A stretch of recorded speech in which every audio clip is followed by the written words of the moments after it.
Today marks 1 year since Hezbollah opened the northern front against Israel.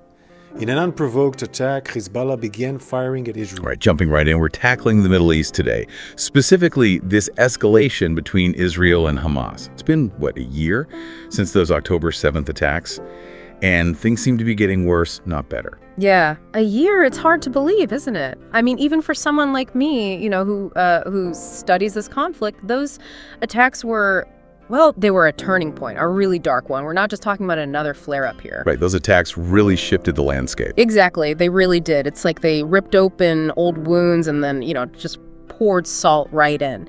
Years of tension, political disputes, territory disputes, all of that fueled the fire.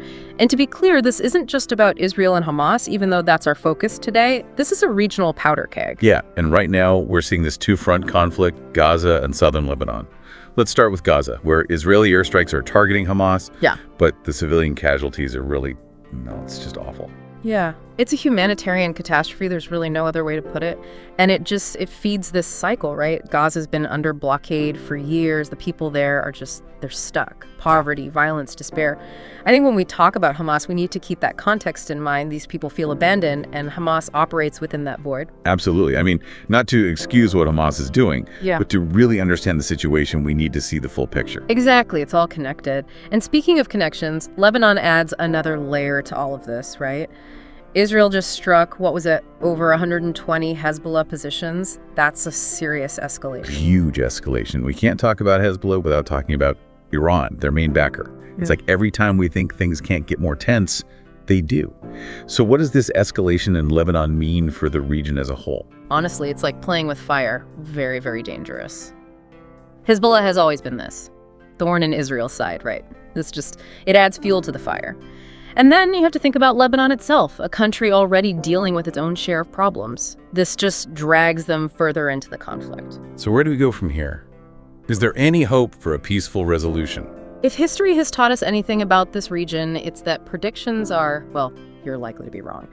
But one thing is clear. Without some kind of serious dialogue, a commitment to addressing the root issues here, we're going to see this happen again and again. More violence, more pain, more instability. The Oslo Accords, for all their flaws, at least they showed us that even the most impossible situations, there can be, a glimmer of hope. There has to be that hope, right? But to get there, you need everyone at the table willing to talk, willing to compromise. Absolutely. It's incredibly frustrating, honestly. We know what needs to happen. 2 states for 2 peoples, a shared Jerusalem, a solution for Palestinian refugees that's actually just. But the political will, the trust, it's just not there. And then you factor in the influence of global powers, each with their own agendas. Well, it gets very messy, very fast. It can feel overwhelming for sure. Yeah. That makes you want to just shut it all out, Yeah. Stop paying attention. I get it. I really do.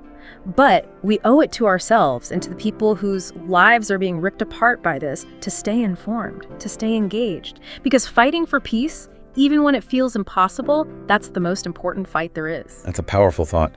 So as we all watch these events unfold, it's important to ask ourselves, what role do we want to play? How can we be citizens of the world, not just spectators to this tragedy? What can we do, even in small ways, to help build a more peaceful future? That's something we're thinking about, especially now.